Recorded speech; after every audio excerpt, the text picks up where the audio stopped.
하나님 말씀 함께 읽도록 하겠습니다. 잠언 18장 24절 말씀. 많은 친구를 얻는 자는 해를 당하게 되거니와 어떤 친구는 형제보다 친밀하니라. 아멘. 인생은 여러 가지 요소로 이루어집니다. 그중 중요한 몇 가지를 꼽으라면 저는 오래 망설이지 않고 선택과 관계라는 두 가지 요소를 꼽겠습니다. 무신론적 실존주의 철학자인 장폴 사르트르는 인생을 이렇게 정의했죠. 인생은 B와 D 사이의 C다. 출생과 죽음 사이에서 이루어지는 수많은 선택들, 그는 인생을 선택의 여정으로 이해한 것입니다. 맞아요. 우리는 단 하루도 아무런 선택을 하지 않고 살 수 없고, 크고 작은 나의 선택들은 결국 내 인생의 모습과 방향을 형성하게 됩니다. 어떤 선택은 우리 인생에 큰 영향을 끼치지 않지만 어떤 선택은 엄청난 영향을 끼칩니다. 어떤 선택은 만회할 수 있는 기회가 주어지지만 어떤 선택은 그런 기회조차 주어지지 않거나 주어진다 해도 큰 대가를 치러야 하고 큰 아픔을 통과해야만 하기도 합니다. 때문에 좋은 선택을 위한 지혜가 필요합니다. 때로는 큰 용기와 강한 결단력도 필요하죠. 왜냐하면 모두가 걸어간다 해도 나는 선택하지 말아야만 하는 그런 길이 있고요. 모두가 마다한다 해도 나는 선택해야만 하는 나의 길도 있기 때문입니다. 때문에 무엇을 받아들이고 무엇을 거절할 것인지를 분별하는 실력은 굉장히 중요합니다. 같은 일이라 할지라도 타이밍이 중요하기 때문에 때와 시를 분별하는 실력 굉장히 중요합니다. 하지만 인간은 종종 사소한 선택에는 매우 신중하고 공을 들이는 반면 인생의 방향과 모습에 큰 영향을 끼칠 수 있는 중요한 선택에는 신중하지 않거나 감정에 치우쳐 충동적인 결정을 해버리고 마는 아이러니를 보이곤 합니다. 잘못된 선택을 반복하기도 하고요. 다른 사람들의 실패를 보고도 전혀 학습하지 못하기도 하죠. 더 안타까운 것은 그런 현상이 그리 보기 드문 일은 아니라는 겁니다. 때문에 저는 종종 인간은 단지 선택의 지혜가 없는 정도가 아니라 내가 하려는 이 선택의 경중조차 이해하지 못하는 어리석은 존재라는 생각을 하곤 합니다. 당연히 저를 포함해서죠. 때문에 여호와 하나님이 나의 목자여 내 아버지라는 사실은 저에게 정말 큰 위로고 든든함이 됩니다. 나의 한계 속에서 선택하며 사는 것이 아니라 아버지께 물어보고 상의할 수 있으며 아버지의 인도하심을 받을 수 있기 때문이죠. 그러니 말씀과 기도를 통해 오늘도 내 가까이 계신 하나님과 날마다 함께 할 수 있다는 사실은 하나님의 자녀들에게 허락된 놀라운 특권이고 은혜입니다. 사랑하는 여러분, 그 은혜를 놓치지 마시기를 바랍니다. 매일 그 은혜를 누리며 그 은혜 안에 사시기를 부탁합니다. 그러면 참 어렵게 느껴지는 그 선택이 전보다는 쉬워지고 평안해지며 적어도 터무니없는 실수를 줄일 수 있을 것입니다. 인생에 있어서 참으로 중요한 또 하나의 요소는 관계입니다. 제가 사르트르를 한번 흉내내 보겠습니다. 인생은 B와 D 사이에서 맺게 되는 R이다. 부모 없이는 태어날 수 없고 출생은 한 가족의 일원이 된다는 의미이기에 인간은 근본적으로 관계적인 존재로 세상에 옵니다. 또한 무인도에서 살지 않는 한 누군가와 관계를 맺으며 살게 되죠. 물론 사람에게 치이고 사람에게 다쳐서 산속 깊은 곳으로 들어가 홀로 사는 자연인들도 있기는 하지만 인터뷰를 보면 그들 역시 가족을 그리워하고 자기가 생산해낼 수 없는 것을 사기 위해 돈을 벌러 그리고 그것을 사려고 다른 사람과 관계를 맺을 수밖에 없더라고요. 이처럼 인생은 수많은 관계들로 이루어지고 그 관계들은 우리 인생의 모습과 방향에 지대한 영향을 끼치게 됩니다. 그런데 우리는 선택을 통해 우리가 맺게 되는 관계에 변화를 만들 수가 있습니다. 선택이 관계에도 영향을 끼칠 수 있다는 뜻이죠. 물론 우리가 맺게 되는 관계 중에는 선택할 수 없는 관계도 있습니다. 대표적으로 혈연 관계겠죠. 하지만 그런 관계라 할지라도 내가 어떤 태도, 어떤 마음가짐을 가질 것인지를 선택하고 나의 반응을 선택함으로 변화를 만들 수 있습니다. 얼마 전에 운명학, 그러니까 명과 운에 대한 제가 책을 한 권 읽었습니다. 별책을 다 읽죠. 궁금하더라고요. 그런 책에는 뭐라고 말하나. 근데 책의 절반 이상이 한 3분의 2 가까이가 인연에 대해서 다루고 있더군요. 인간관계가 인간의 삶과 운에 지대한 영향을 끼치기 때문이라고 저자는 말합니다. 악연에 대해서 한 챕터를 할애하는데요. 선한 인연과 악한 인연을 잘 살펴서 좋은 관계를 맺어야지 운이 좋다. 굳이 운명학을 공부하지 않아도 충분히 알 수 있는 지극히 상식적인 얘기를 굉장히 길게 하는 것을 보았습니다. 운명학의 인연법에서 가장 중요하게 여기는 것이 가족운인데 가족운 중에서도 부모운이 제일 중요하다 그래요. 근데 이 가족운이라는 것조차도 운명적으로 확정된 것이 아니라 그 안에 선택의 여지가 있다고 말하는 것이 저는 굉장히 흥미로웠어요. 각자의 선택과 마음가짐에 따라 가족운은 정해진 것이 아니라 달라질 수 있다는 거예요. 특별히 그 중에서도 이 부모와 자식의 관계를 그릇의 크기라는 관점으로 설명하는 것이 제게 참 인상적이더라고요. 첫째로 자식의 그릇이 부모보다 더 큰 경우에는 절대로 부모가 자식을 자기 품 안에서 키우려 하거나 자기의 뜻대로 이렇게 막 운명을 결정지으려고 해서는 안 된다는 거예요. 자식의 그릇이 부모 그릇보다 클 때는. 근데 반대로 부모의 그릇이 자식의 그릇보다 클 때는 조금 더 적극적이고 섬세하게 관리하고 지도하고 도와줄 필요가 있다는 거예요. 하지만 둘의 그릇이 비슷한 경우에는 서로 배려하고 상의하고 대화하면서 함께 길을 찾아가는 것이 지혜롭다. 이런 얘기를 해요.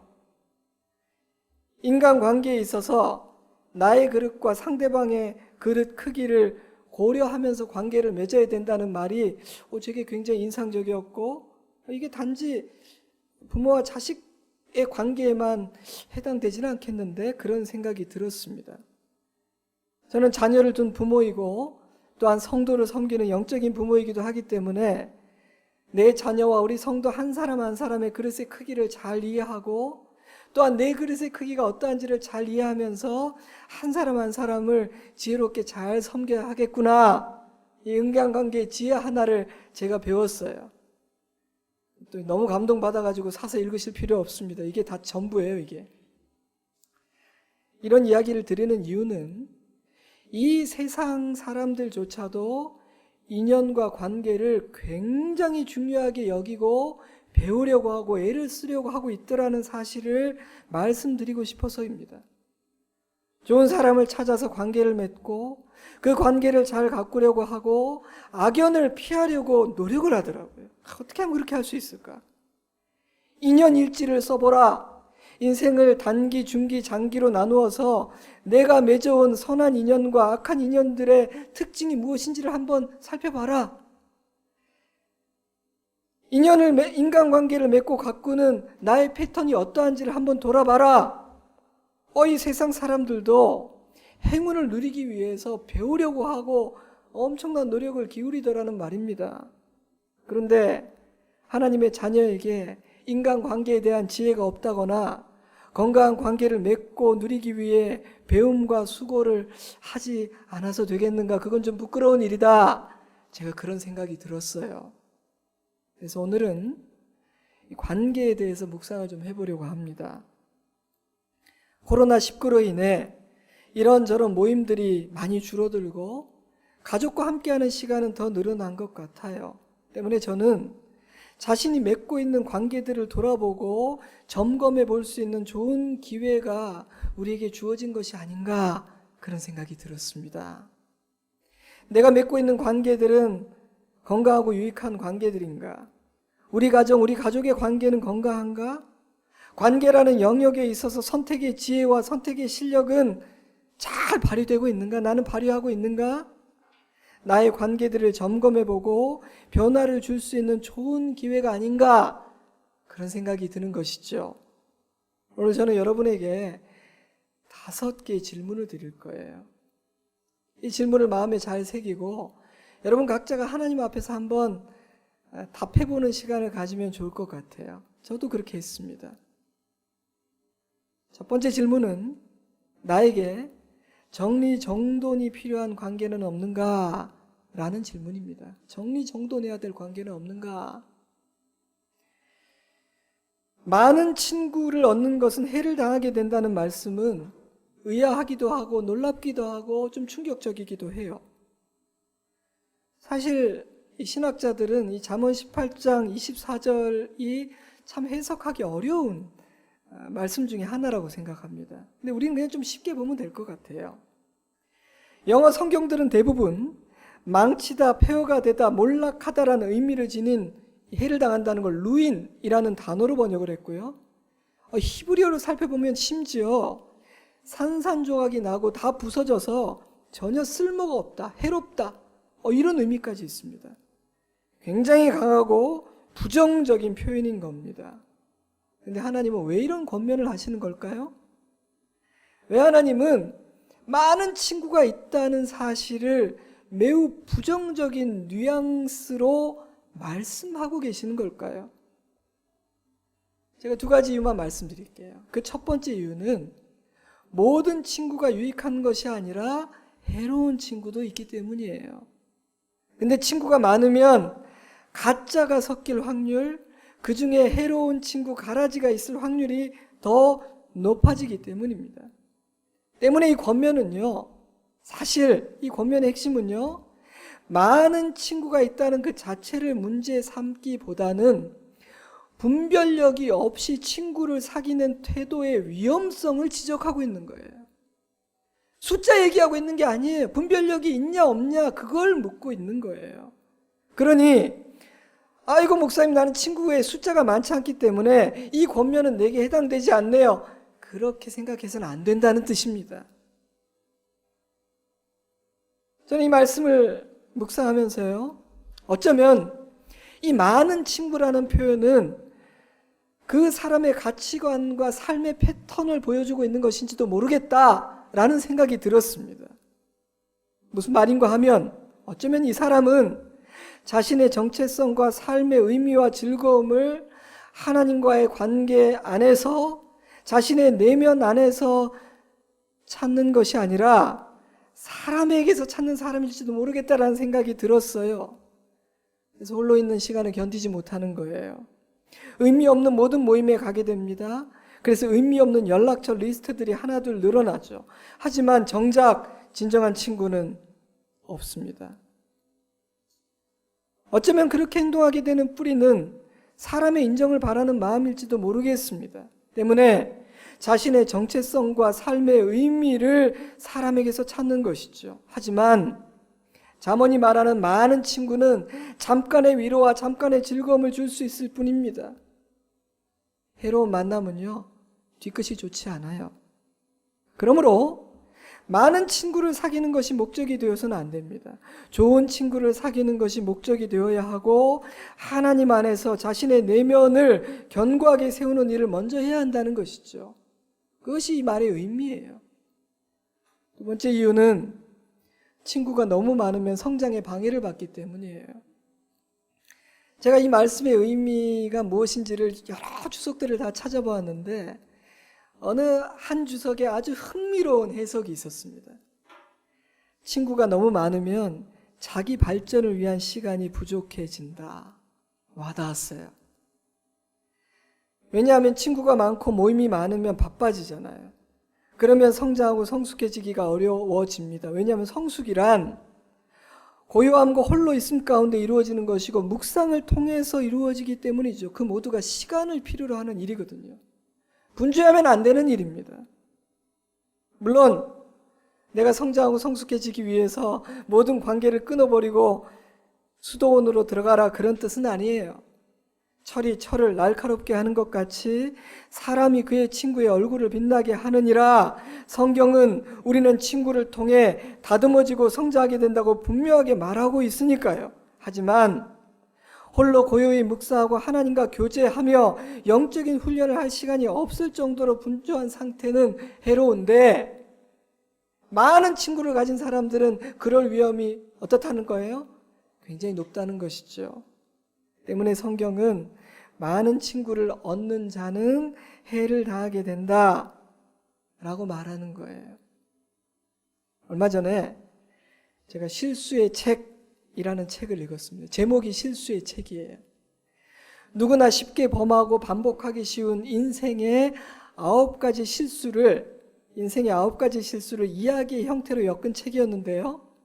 그 중에서 4번째 실수는 독을 내뿜는 사람과 함께하는 실수라고 해요. 제가 좀 읽어드릴게요.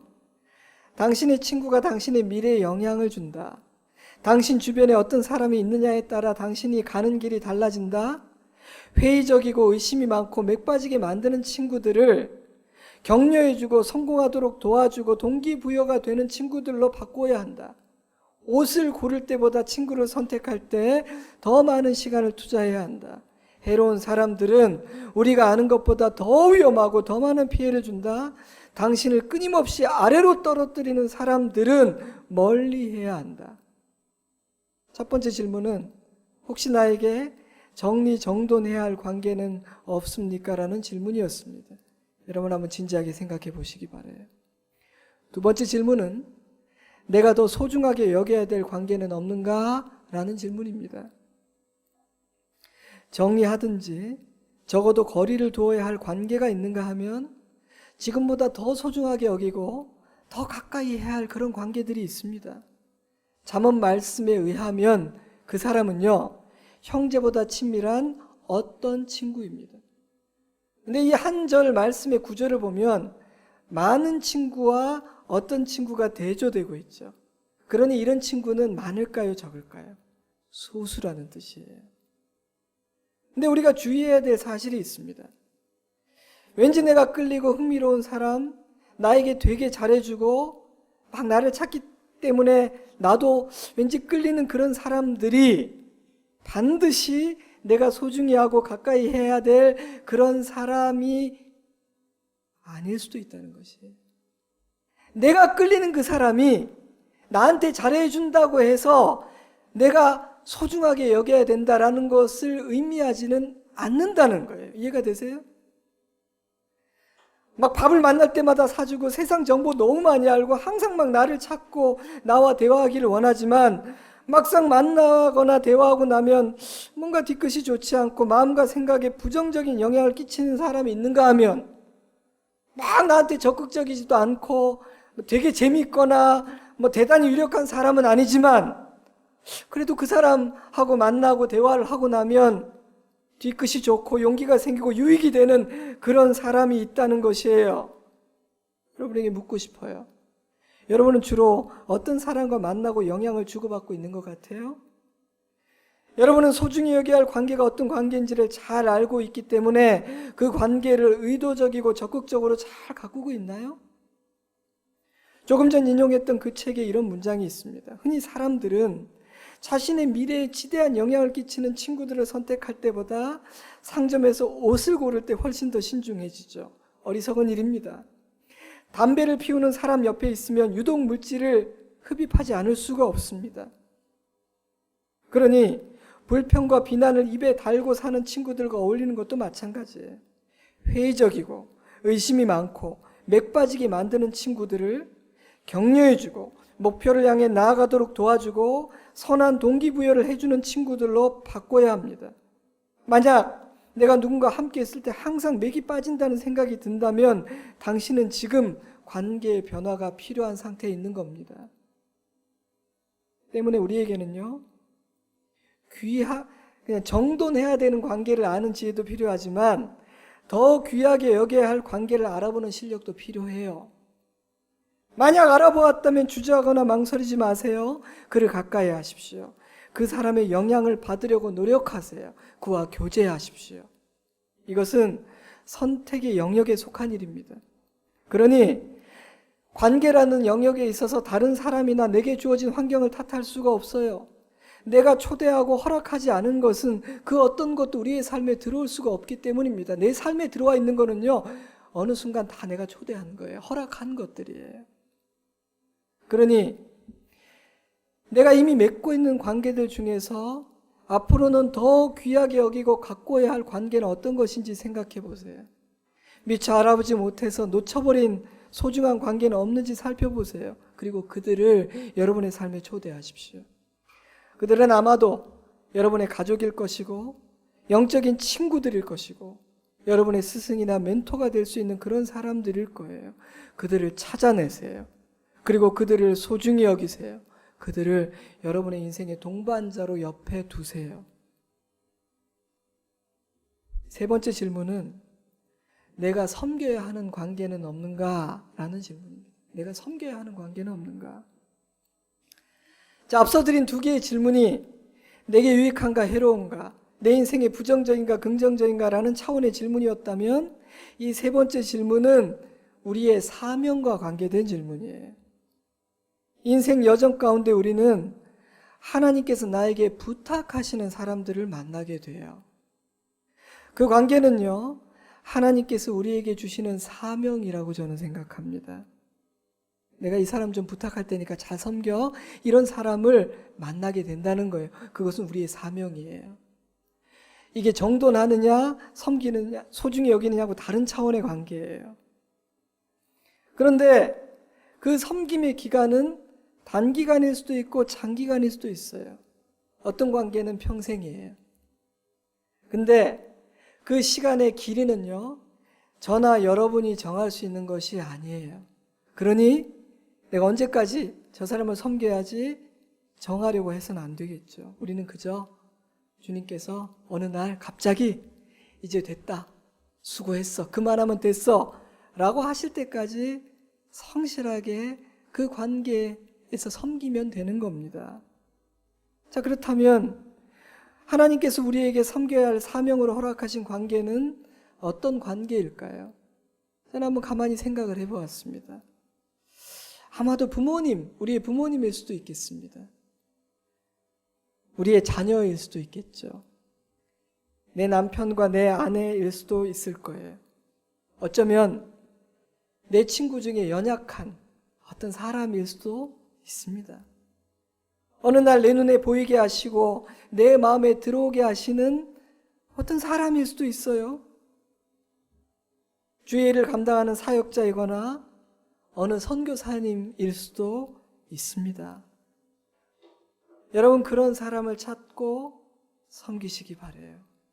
만약 성령의 감동이 주어진다면 그 성령의 감동을 무시하지 말고 섬기시기 바랍니다. 그런 관계들을 하나님께서 내게 주신 사명이었구나, 이 사람은 내가 섬겨야 되는 사람이었구나 라고 이해하게 된다면 아마 그 관계의 의미가 달라질 거예요. 제가 예를 하나 들어보죠. 저희가 후원하는 아동복지 실천회 세움에는 멘토라는 시스템이 있어요. 부모 중에 한 분이 죄를 지어서 갇혀있기 때문에 그 세움이 돌보는 아이들은 여러모로 위축이 되어 있고요. 부모의 이해와 돌봄과 사랑을 받지 못하는 그런 형편 가운데 있습니다. 멘토는 5주간 동안 30시간의 훈련을 받은 후에 한 아이와 맺어지게 되는데 한 달에 한 번이나 두 번 정도 만나서 식사하고 대화하고 그냥 두런두런 비형식적으로 이렇게 돌보는 역할을 하고요. 또 성령께서 주시는 마음을 따라서 또 필요한 것들을 섬기기도 하고 그렇게 한다고 해요. 설교를 준비하다가 그 멘토 시스템이 갑자기 생각이 나서 세움 대표님께 연락을 드렸죠.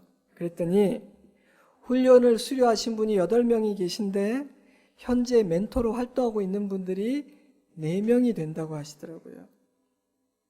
그러면서 재밌는 말을 했는데 너무 의욕이 앞서가지고 막 30시간 훈련을 하라 그랬더니 지레 겁먹고 신청자가 너무 적다고 그러더라고요. 그렇죠. 여러분 30시간 내는 거 쉬운 게 아니지 않습니까? 제가 그 얘기를 들으면서 맞아.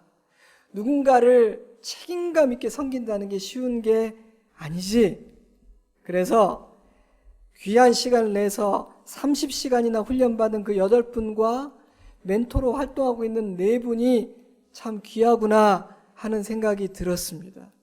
그리고 참 제가 감동이 되는 이야기를 들려주셨는데 그 4명의 멘토 중에 3사람이 우리 조은시학교의 성도라고 하더라고요. 제가 어떻게 했을까요? 제가 어떻게 했을 것 같으세요? 감사일기장을 꺼내가지고 썼어요. 하나님 감사합니다. 제가 요즘 하여간 쓰려고 애를 쓰거든요. 세상은 어둡고 이기적이고 분노로만 가득 차 있는 줄 알았는데 은밀한 중에 한 사람을 돌보고 섬기는 일들이 그렇게 이루어지고 있다는 사실이 제가 굉장히 감사한 마음이 들었어요. 이렇게 해서 사는 사람들이 있구나. 사랑하는 여러분, 하나님께서 내게 보여주시는 사람, 내게 부탁하시고 맡기는 사람, 성령이 감동하시는 그 사람, 그가 누구이든 그가 어떤 형편에 있든 그 관계 안에서 그를 섬기는 것은 우리에게 허락하신 굉장히 귀한 사명입니다. 그러니 내가 섬겨야 할 관계는 없는가? 사명으로 여기며 더 잘 섬겨야 할 관계는 무엇인가? 한번 생각해 보세요. 이게 3번째 질문이에요. 그렇다면 어떤 태도와 어떤 마음으로 섬기면 좋을까요? 섬길 수 있다는 사실을 감사하며 섬기면 좋겠습니다.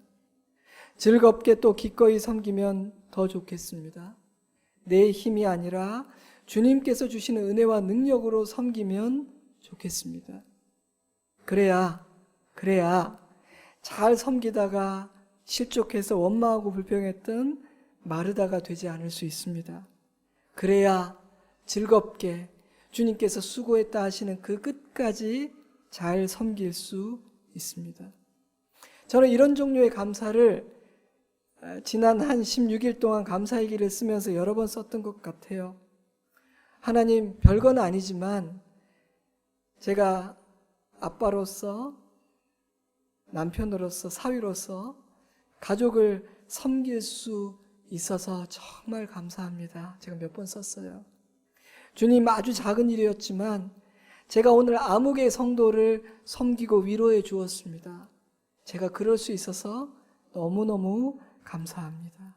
하나님, 오늘 제 눈에 제가 섬겨야 될 어떤 사람 아무개 씨를 보여주시고 생각나게 해주셔서 참 감사합니다. 저는 그냥 생각나서 문자 하나 보냈는데 그분이 이렇게 울면서 힘을 얻네요. 감사합니다. 제가 이런 감사일기를 여러 번 썼어요.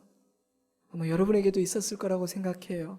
우리의 남은 인생에 이런 관계 안에서 섬기는 감사의 기록이 더 풍성해지기를 주님의 이름으로 축복합니다. 4번째 질문은 나는 누군가에게 좋은 친구인가? 라는 질문입니다. 만약 내가 요나단과 같은 친구 얻기를 원한다면 우리는 먼저 내가 다윗 같은 친구인지를 물어야 합니다.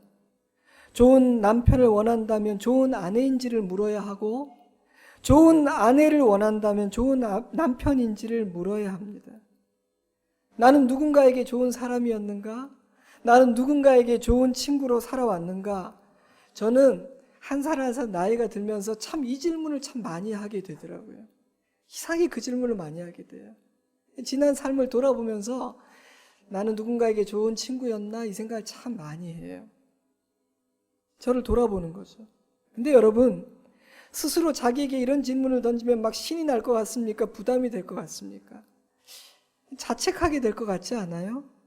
아무래도 자기의 지난 날을 돌아보다 보면 너무 잘했다, 끝내줬어 이런 거보다는 아이고 부족했다. 왜 그랬을까 하는 부족함과 허물이 더 많이 보이지 않겠어요? 솔직히 제가 그렇습니다.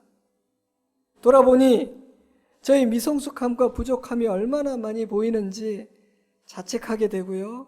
부끄럽기도 하더라고요. 어떤 사건은, 어떤 사람과의 관계는 너무 제가 미숙했다 싶어서 지워버리고 싶고, 이거 지우개를 어떻게 지워버릴 수 없나 싶은 순간들도 적지는 않더라고요. 근데 말입니다. 제가 누군가의 좋은 친구였는가라는 질문을 스스로에게 던지고 하나님 안에서 묵상을 할 때 그런 자책과 상처보다는 유익이 더 크더라고요. 최소한 2가지 유익이 있었습니다.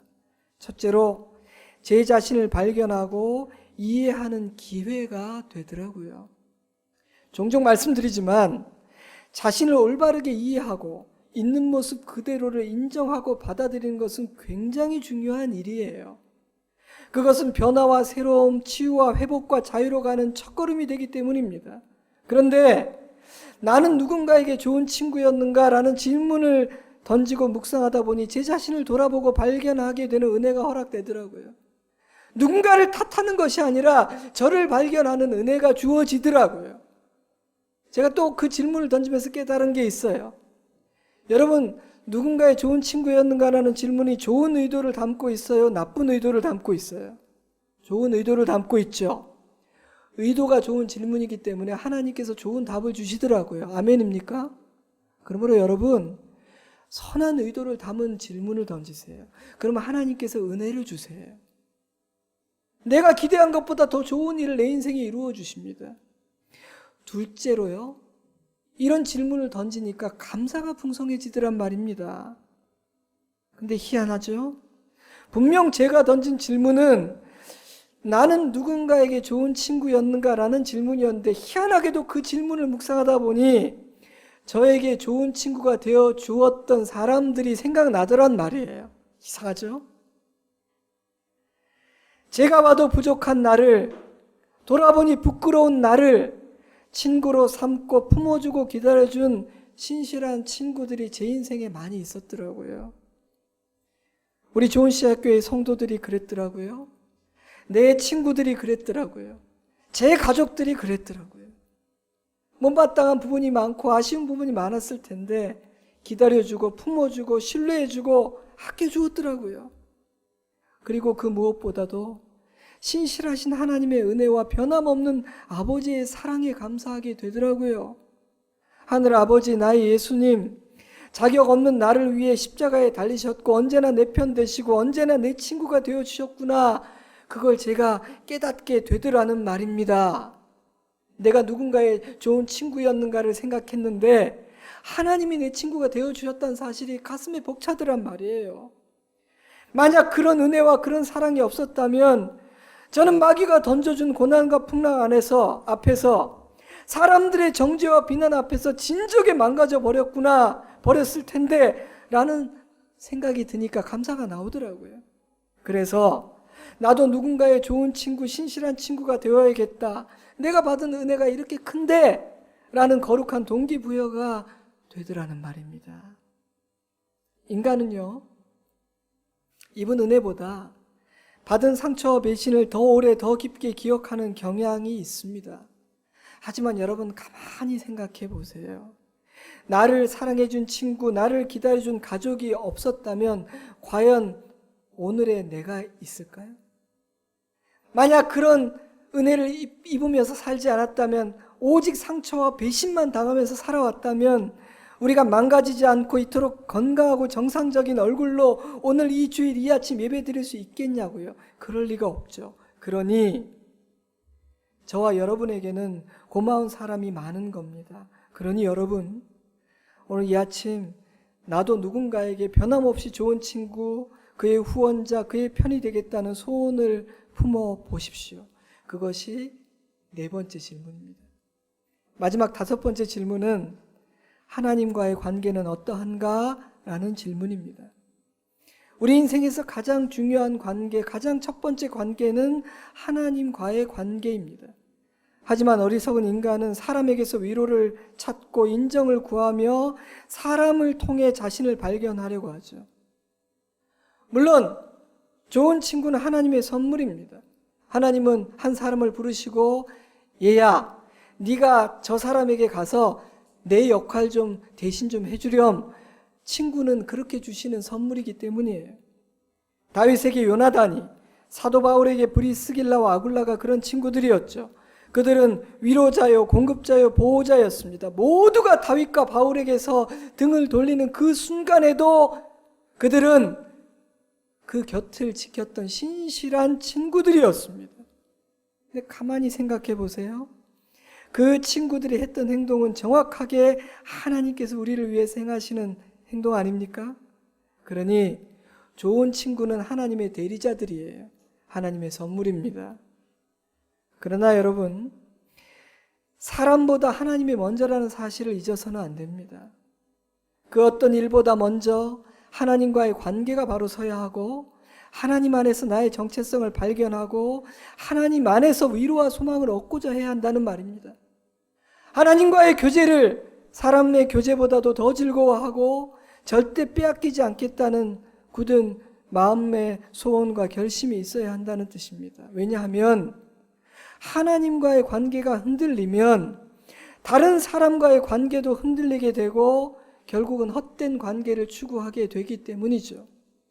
외도와 간음, 이런저런 중독들, 가지 않아야 할 자리에 가게 되는 것, 그 모두는요, 하나님과의 관계가 올바르게 서 있지 않은 사람들에게서 일어나는 현상이에요.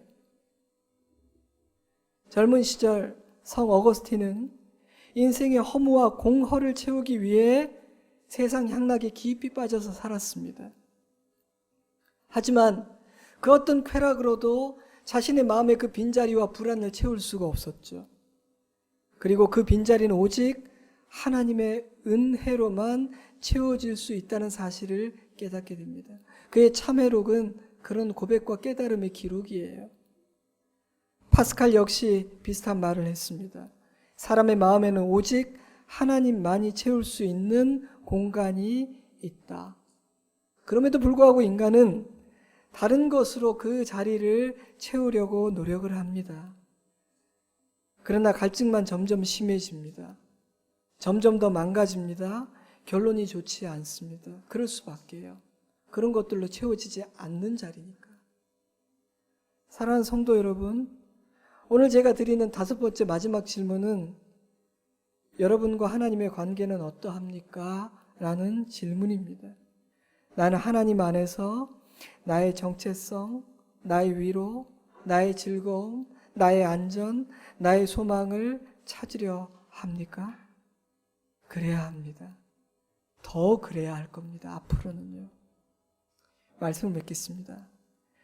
5가지 질문을 드렸어요.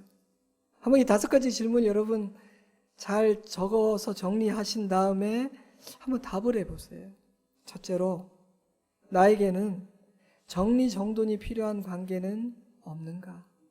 둘째로, 나에게는 내가 지금보다 더 소중하게 여겨야 될 그런 관계는 없는가? 셋째로, 나에게는 내가 섬겨야 하는, 하나님께서 나에게 이것은 사명이야, 내가 이 사람을 좀 부탁해 라고 허락하시는 그런 관계는 없는가? 넷째로, 나는 누군가의 좋은 친구인가? 다섯째로, 하나님과 나와의 관계는 어떠한가? 나이가 들면 들수록 확장이 아니라 선택과 집중, 그리고 정리정돈이 필요합니다. 아침에 한 분과 얘기를 나누었는데 참 그 표현이 인상적이었어요. 코로나 기간 중에 관계에 다이어트를 하고 있다고요. 군살을 빼고 있다고. 제가 수준이 있으시다 그런 생각을 했죠. 코로나19로 인해서 우리는 본의 아니게 특별한 시간을 보내고 있습니다.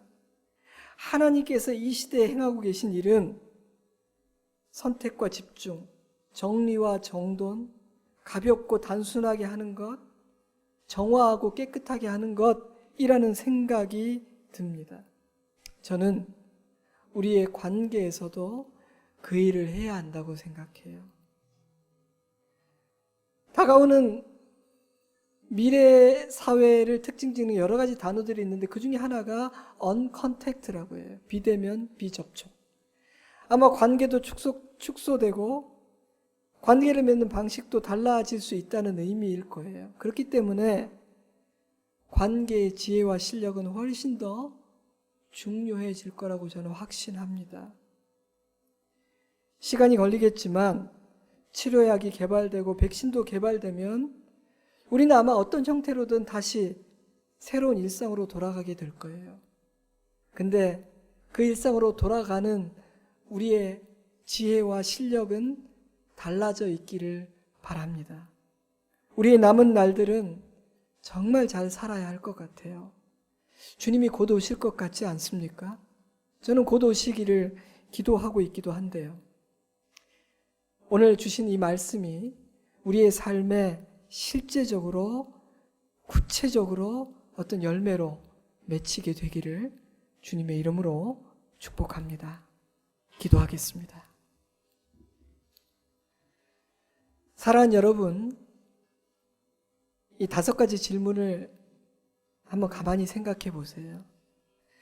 이 5가지 모두에 대해서 하나님이 원하시는 또 주시는 메시지가 무엇인지를 생각해 보시고 특별히 이 중에서 오늘 내게 이 하나가 참 특히 강하게 와닿는다, 그 말씀을 붙잡으세요. 하나님은 절대로 헛되이 말씀하지 않으세요. 오늘 이 주일 우리가 이 자리에서 또 영상으로 이 예배를 드리고 이 말씀을 듣고 있다면 하나님께서 내게 이루고자 하시는 선한 일이 있는 거예요. 이 시간 잠깐 기도하겠습니다. 이 말씀 앞에서 반응하는 기도 드리겠습니다. 기도합니다. 아버지,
사랑과 은혜가 풍성하신 좋으신 아버지 하나님,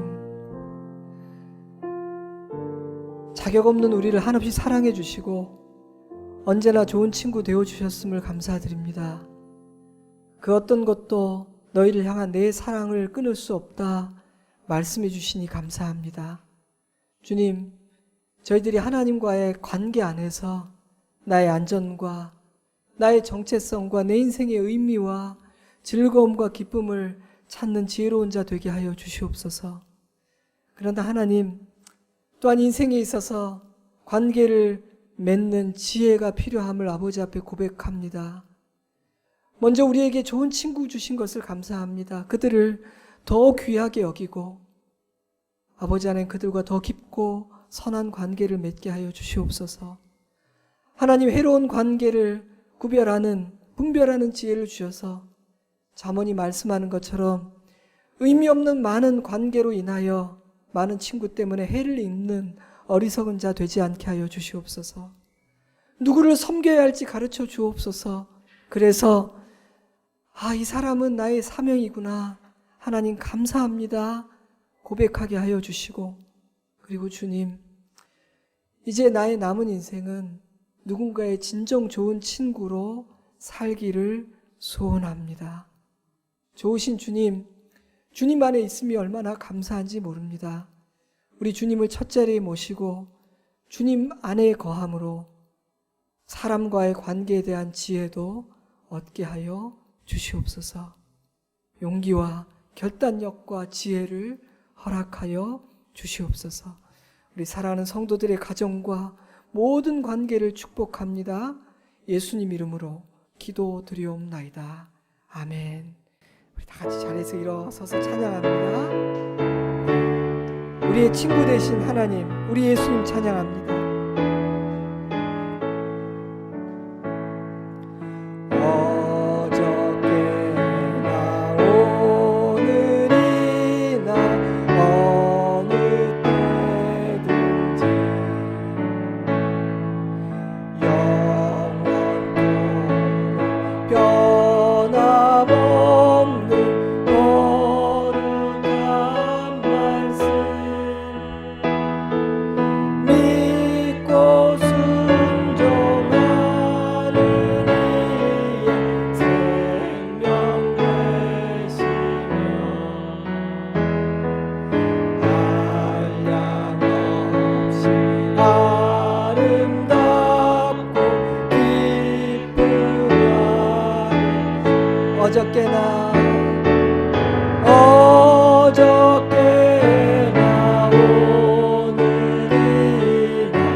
함께 하시고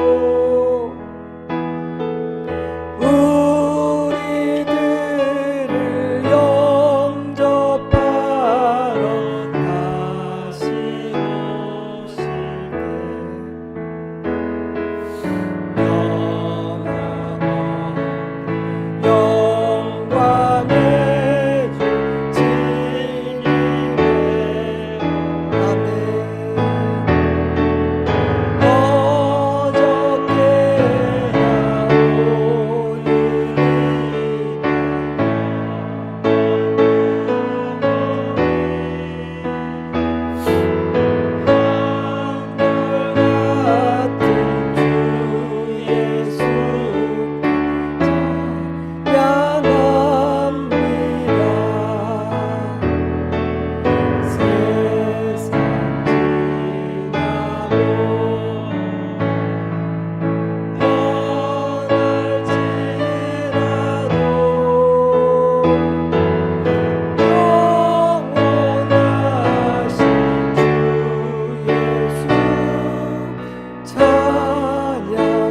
세상 지나고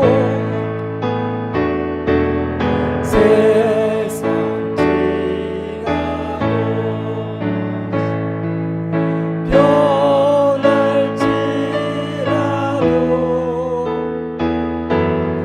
영원하신 주 예수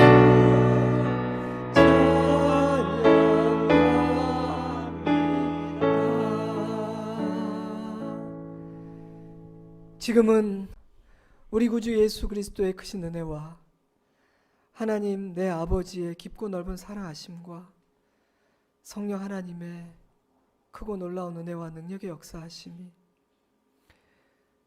우리 주님 나의 영원한 친구 삼고 내게 주신 귀한 사람들을 통해 주신 은혜를 감사하며 나도 누군가의 좋은 친구 되어 내 남은 삶을 감사하고 보람있게 살 수 있게 하셔서 감사하다는 고백으로 기뻐하며 돌아가는 사랑하는 주의 자녀들과 그 가정 위에 우리 좋은 씨앗 교회와 열방의 교회들 위에 이 나라의 민족 위에 이제로부터 영원토록 함께 하시옵기를 간절히 축원하옵나이다. 아멘.